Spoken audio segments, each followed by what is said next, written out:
Hello there, and thanks for joining me. On this particular episode, we're looking at managing stress related to political change. This is in the light of the current change in political landscape in the country, the United States of America. And we want to look at ways to cope with the transition of power and the rapid speed of political change and may cause stress and anxiety about the political environment and the future of the country. So come along with me as we look at this together. Now, one of the things that we all need to remember is that political uncertainty can be challenging, regardless of your belief or where you fall on the political spectrum. And so for many Americans, the transition of power and the rapid speed of change may cause stress and anxiety about the political environment and the future of the nation. APA Stress in America, APA is the American Psychological Association, did a survey that revealed that 77% of Americans say that the future of the nation is a significant source of stress, and 68% say that they are stressed by the current political climate. Symptoms of stress can vary from person to person, but often include a combination of emotional, which are worry, tension, and irritability, and also physical reactions such as headaches, insomnia, and stomach problems. Right. Now, we also know that people deal with stress in different ways. Right. Some healthy and some unhealthy. Low to moderate levels of stress can possibly motivate us to complete a project or achieve a goal. A lot of stress, however, can negatively affect our emotional and physical health. High levels of stress have been associated with anxiety, depression, fatigue, heart disease, and high blood pressure.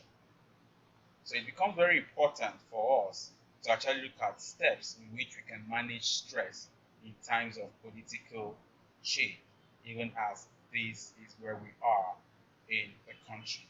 So the first thing that you need to do is stay informed, but also know your limits. Now consider how much news you take in and how the information is affecting you. If you're preoccupied with national events and it's affecting your daily life, this might be a sign to cut back on your news intake, all right, and limit social media discussions. So, for example, some people may find it helpful to schedule a short block of time in the morning and one in the evening to catch up on the news without checking for every new update during the day. So, you need to take digital breaks as much as possible. The next one is find commonalities. Find people that you share the same views with. Now we come in contact with people with different beliefs that are different from our own. And so if the topic of political differences arise, avoid heated discussions. Alright, and try to identify commonalities within your different views. You might have different views, but you might have something in common.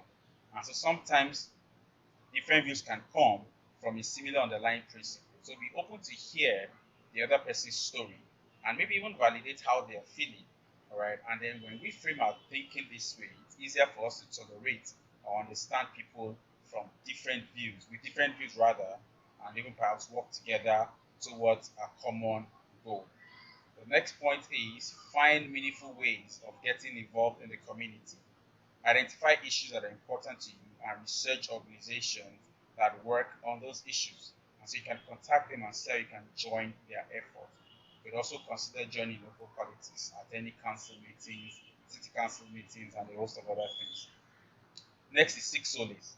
Now, faith-based organizations and other community organizations can provide vital emotional and spiritual support during these stressful times. And so engaging in soothing activities such as meditation, progressive relaxation, or mindfulness can also help you connect to the present moment and find some peace. Take care of yourself. That's the next point. You need to take care of yourself. You cannot overestimate this because stress can have a physical and emotional impact on your overall health. All right, so find activities you enjoy to help you recharge and reduce your stress, such as exercising, listening to your favorite music, or spending time with close family and friends. It's important to prioritize getting enough sleep, eating healthy foods, and avoiding effective coping mechanisms such as alcohol and substance use.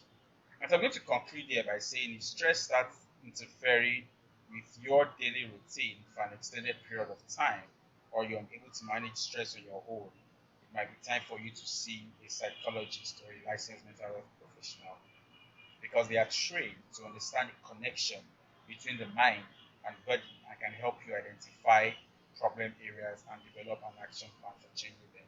And I'm going to conclude this by saying, irrespective of your political view, as this election comes to a close, and perhaps your favorite candidate might not be the one to win, remember that there is much more to life than your political view, and that you matter first of all in the scheme of things, much more than any other thing. And so do not take this to heart. It is an election process. Ensure that you still interact with people and you have a sense of bonding with other people. Do not forget to subscribe to this channel and share with your friends and families. It's like come your way again, leave your past behind, and embrace your future. Bye.